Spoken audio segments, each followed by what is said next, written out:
Hello everyone, thank you for joining us for this new webinar session, the last webinar session of the year 2025. Last year we had this session where we've been sharing some insights about the quantum threat, the challenges, and why do the organization need to start now their transition to post-quantum cryptography. And over year 2025, there were lots of evolutions on regulation, on use cases, feedback from the fields, and so on and so forth. So we wanted to share these new insights on this session to take a step back and see where we are to start year 2026 in a good way for this PQC transition.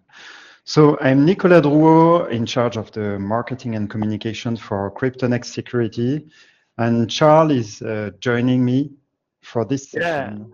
Hello, Nicholas. Very excited to be here with you. I'm Charles. I'm an engineer at cryptognext, and I work particularly on the product lines of the product offering we are proposing here at cryptognext. Thank you, Charles. So, CryptoNext, a few words about our company. So, for those who don't know us, we are a software editor specialized in post-quantum cryptography. So, we help companies to do that transition to post-quantum cryptography and quantum-resistant organization, actually. We have an academic background. We were founded after 25 years or more of research in post-quantum cryptography. We have been collaborating with the NIST and IETF and so on for all these PQC algorithm evaluation and submissions. And we have an offer that is more or less matching the three phases of this transition journey. So the first phase is the preparation, where you have to inventory and discover the cryptography. So you have all organizations have been deploying systems, applications, and so on with cryptography, but this cryptography has never been monitored. So it's very important to be able to inventory it because it's a blind spot in your cybersecurity. The second phase is the protection phase, where you need to replace the standard algorithm with quantum safe algorithm. So we have this quantum safe library gathering all these all the new PQC algorithms that are validated or currently evaluated by the NIST. So we want this library to be state of the art, so that you can rely on to build your quantum safe strategy. And we have products to help you manage your cryptography. So to be able to easily swap an algorithm with another if there are some vulnerabilities that are discovered, or if some algorithms are more performant for some use cases. But let's go into today's topic, cryptography. I'll leave the floor to Charles. Yeah, thank you very much, Nicholas. So as Nicholas stated, we already have done some webinars on what is the quantum threat, what is PQC, etc., etc. So we won't get into the details here of the historicity of this tremendous change in cybersecurity.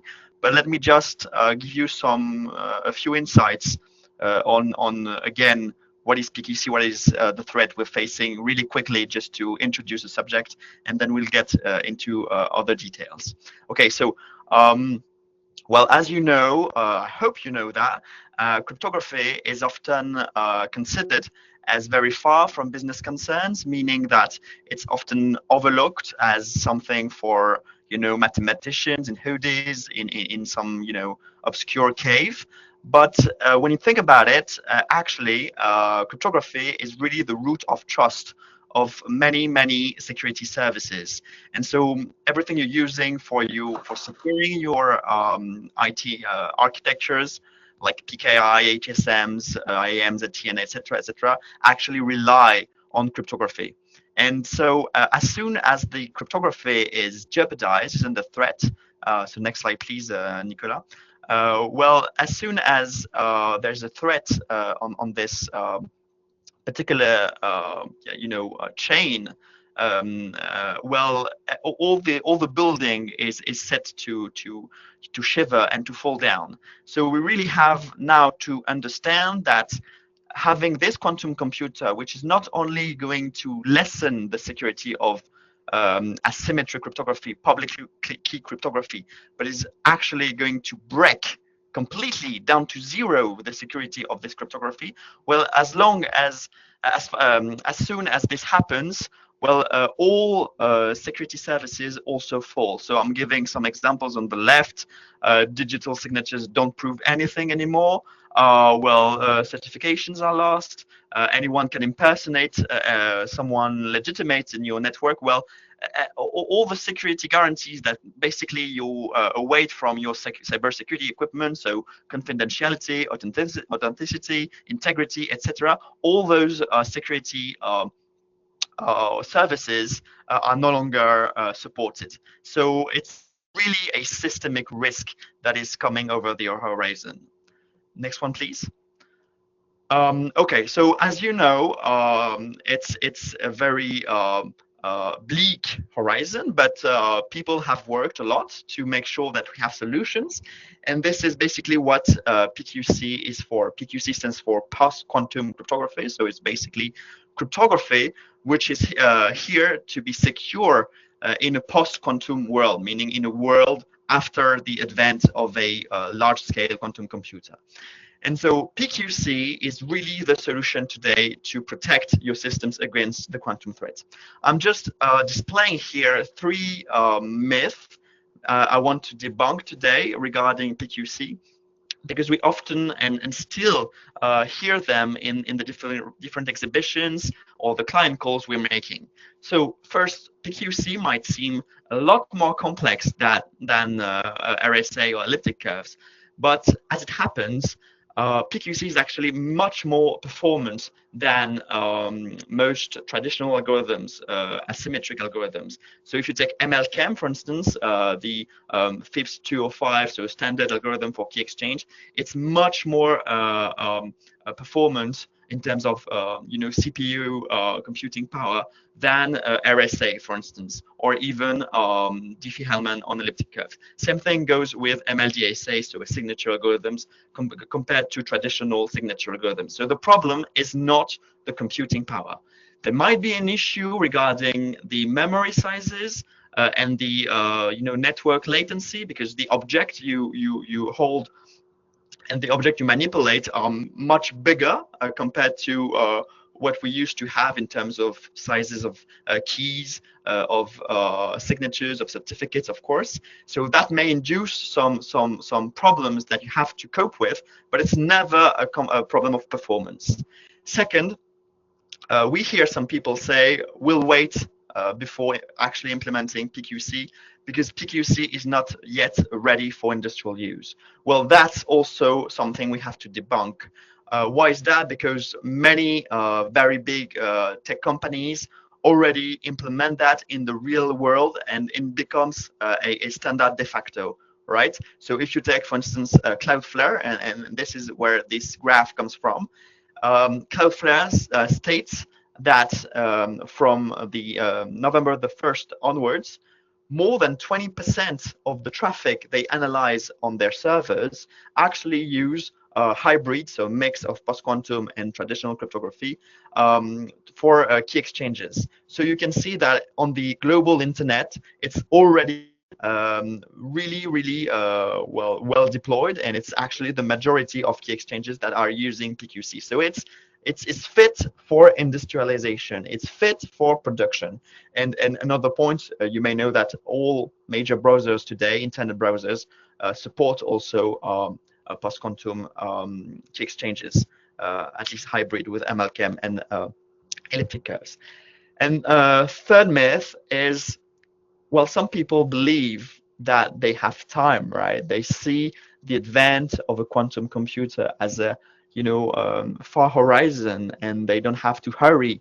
But it's a misconception, and we'll try to debunk this in the next slide, please, Nicola. Okay, so the message of this slide is, written in big letters. Time is running out. Why is that? Well, first we have a technical scientific horizon, which is when is a full-scale quantum computer actually going to be used and created. And so the best measurement of when this is going to happen is basically what experts tell us. And we can see that there's a majority of experts telling us that by 2035, there's a high probability that we will see a quantum computer large enough to compute and to break, let's say, RSA 2048 or 3072 bit keys. And so, yeah, the technical scientific horizon is coming pretty quickly, much quicker than we would have thought a decade ago.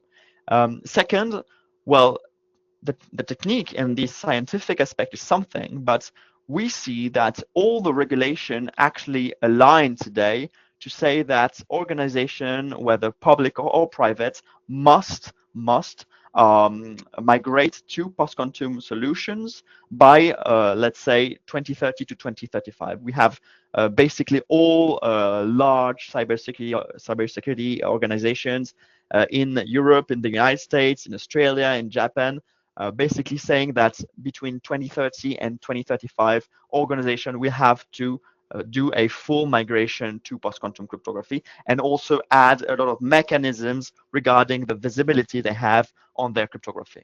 So that leaves basically a bit less than 10 years to actually conduct this whole migration.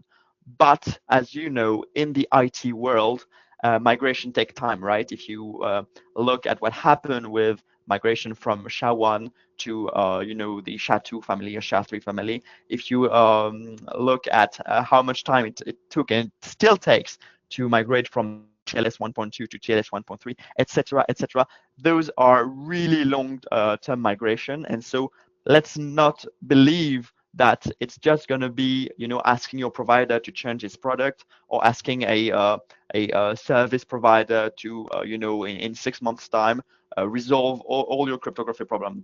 This is not going to happen, and so you have to prepare and to have, a plan to actually do this properly. And finally, there's a question of cost. There's a very interesting paper from BCG who has computed that a full post-quantum migration would cost something around 2.5% of an annual IT budget. So if you're a bank with a budget, an IT budget of $1 billion, dollars, let's say, well, $25 million will have to be spent to do a full PQC migration.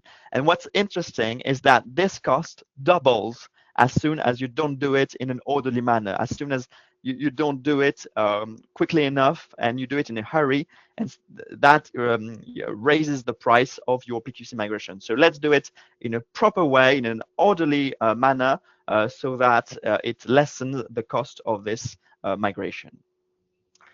Next, please. Okay, and so just a little phrase here. We've been discussing with many CISOs from public and private companies, and this guy who comes from a French agency told us that it was basically the biggest technological leap he had experience in his career. And so we really have to take the measure, the width of what's before us, because it's really gonna trigger some systemic changes. Next one, please. Okay, so we have done a little recap on what is PQC and what we have to think about when we try to tackle this topic. Now let's dig a little bit further into the regulation, right? Because we had those two dates. When is going to when a quantum computer is actually going to be created? That's something. But let's really focus on the regulation, because this is what really is important to you regarding risk management, regarding compliance, you really have to be fluent in how all the European legal texts speak about cryptography and cryptography management. My message here on this slide is saying is that uh, basically all major cybersecurity laws and directives that have been passed in the European instances include cryptographic management in their core requirements. Okay, so dealing with NIS2, dealing with DORA for the banking sector, for instance, is not so much different with dealing with the PQC migration. It's a part of being compliant with those regulations. So let's not separate the PQC migration subject and the compliance to the European laws. Next one, please. Okay, and so just so that you'll have the slides, so you'll be able to really find out more about the precise sentences and phrases that are explicitly stated in those laws. But I just want to make you understand that again, being compliant to DORA, for instance, obliges you to really revamp the way you monitor cryptography in your systems. So you have the big DORA articles like Article 6, which is really important. All financial institutions have to comply with the Article 6. They're stating you have to have policy and management frameworks for all your ICT, information and communication technology risks. But if you get into the specifics, for instance, in the regulation that is meant to precise the specific technical aspects of the DORA regulation, well, you have a whole lot of articles that precise what you have to look for. So first, for instance, it explicitly states that the quantum advancements have to be taken into account in your approach, your risk approach. So that's really important. Second, it obliges you to have a clear policy on encryption and also cryptographic controls. And that's really important because for so many years, people have a bit overlooked the control of cryptography was delegated to providers, delegated to developers. And here, what they say that you have to have control and to be always at the state of the art.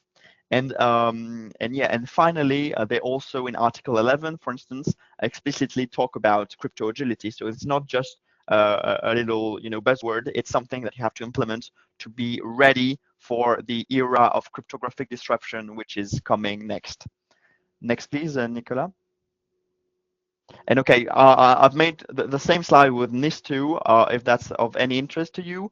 But basically, the idea is that pretty much the same with DORA. You have to have policies, you have to have controls, you have to have crypto agility, and you have to always be at the state of the art of cryptography. So control, control, control, and not let that live in the nature without anyone knowing what's happening out there.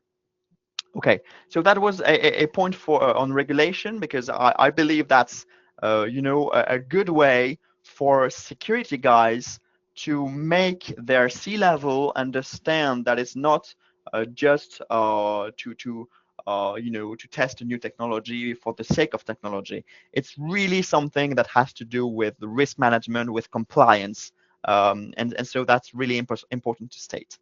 Okay, and now so we have the law, and we'll focus now more on how you transcript this law into reality and how do you plan your PQC migration track. So building on what has been said on the different regulation of the European Union, that leads to this kind of graph where basically you have two big phases: planning and then execution. Execution with the three phases Nicola talked about in his introduction. But let's focus on the planification because we believe that most of our clients are still at that phase. So before really purchasing new products and actually going full speed into the PQC migration, sorry, there's a true planning track to do. And so it starts with, of course, risk management. I mean, you have to know what you have to protect. Before protecting any of your data, any of your servers, any of your subnetworks, you have to know where your crown jewels are. And so, of course, it's going to have to go through a new risk analysis to make sure that you know where the sensitive data lies. And so, for instance, here I gave you the example of a EBIOS RM methodology with 5 workshops for those who know. What's important to understand is that what is going to change compared to your previous risk assessment is basically the security baseline you base your study on. So, of course, all the new regulation on PQC, on controls, on auditing, on crypto agility will have now to be included in that part. And also in the operational scenario, so when we talk about what tools does an attacker have to actually attack my asset and gain control over some data, for instance, well, of course, the quantum computer is a new asset that an attacker might have. And so it changes, of course, the whole risk assessment that you may have produced. Just below, I've copy-pasted a graph, a chart from a BCG study stating what they see are the different risk coming in the 25 or 30 years to come. Okay, next one, please. Thank you. So once you have a risk assessment, you have to have a roadmap, right? You have to know where to remediate, where to inventory, and really, do this again in an orderly manner and plan this with precise dates, so you know if you're in line with what you have prepared and foreseen.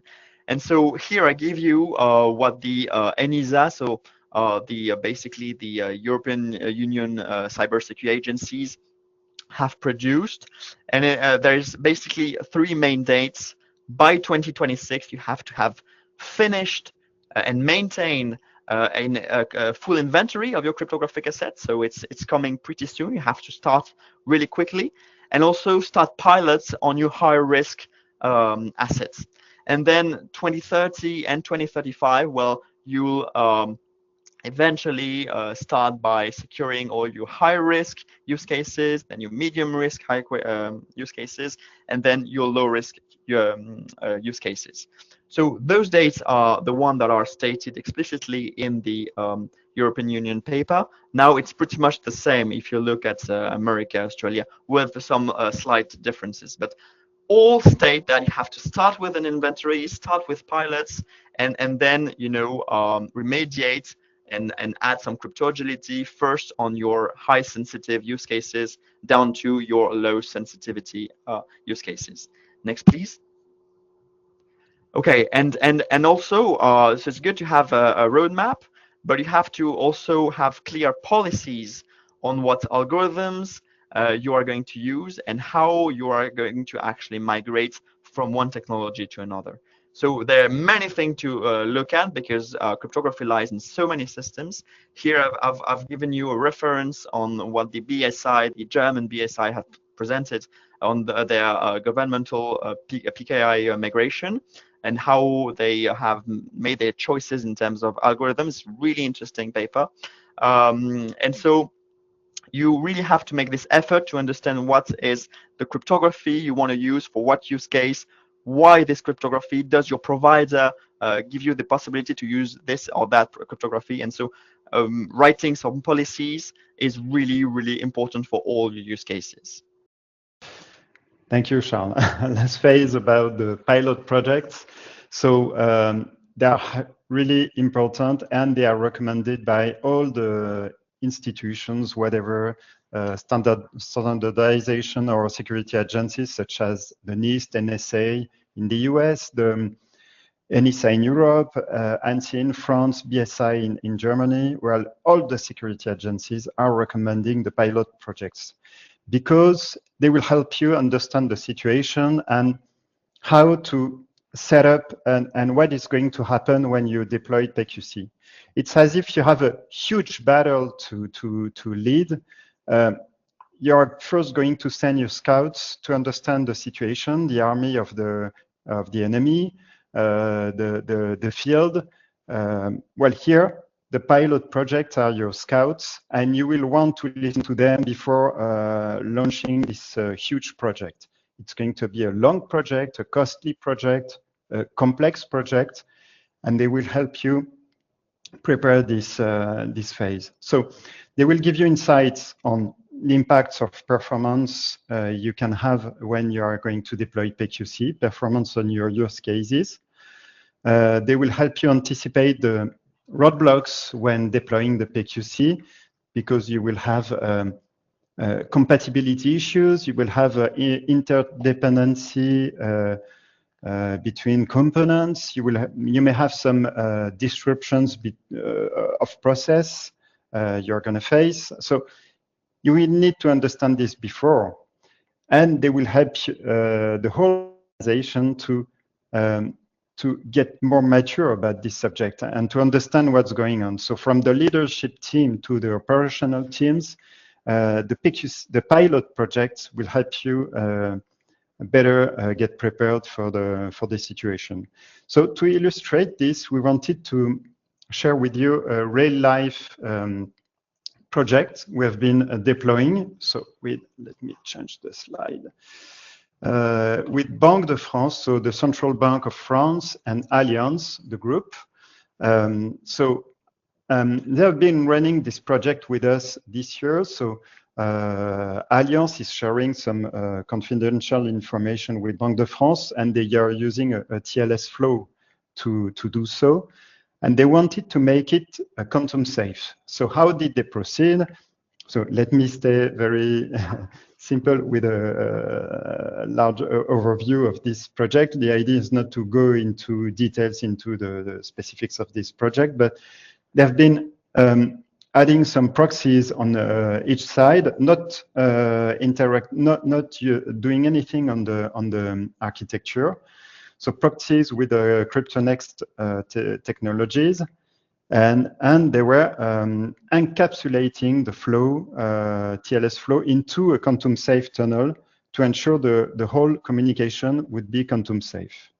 So what did they learn? So just one thing about this project, they have been publishing the takeaways of this project into a report. You can easily find it either using the QR code that is displayed. But if you type Banque de France, Allianz, and PQC on your search engine, you will easily find it. It's free to download.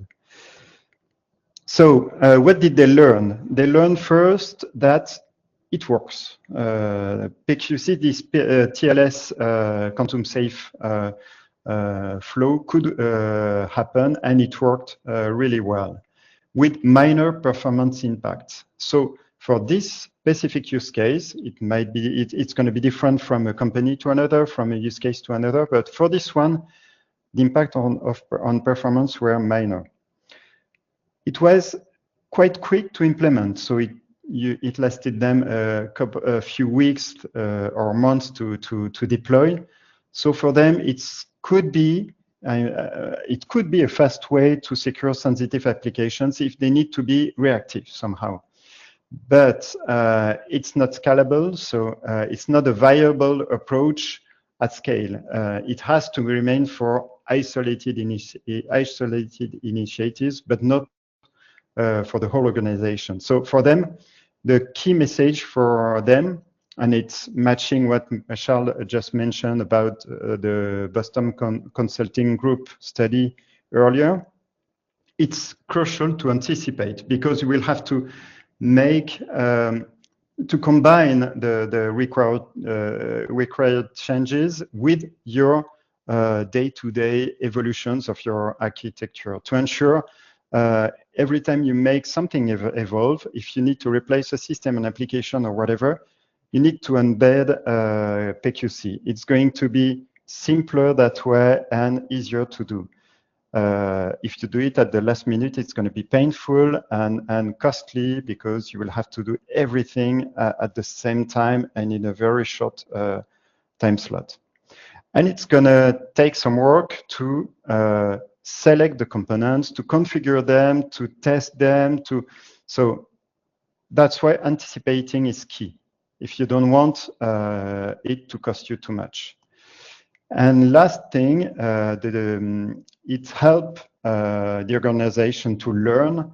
First, the takeaways were very important for the management, for the leadership team, because for such a project, you need to have a sponsor in the leadership team, at least one sponsor, but maybe more. It was a way to, inform the management about what is going to happen. And then the second takeaway on the organization side was that you're not going to involve a small team of cyber experts, but you have to involve the whole IT team, from the network specialists, infrastructure, applications managers, and so on and so forth. A lot of different specialties are going to be involved in this project. So it's important to involve the whole organization in this. And such projects, it could be on a small perimeter, but it can be the project that kicks off the post-quantum strategy. And it's what happened to one of the company that did this project. So to finish with this presentation, regarding your roadmap 2026, where do you have to tick boxes? Actually, you will have to ensure that you have something for each of the three boxes. You need to have plans, something for cryptographic inventory. Whatever the situation, you will have to do it because it's a blind spot in your cybersecurity. So you have to inventory your cryptography.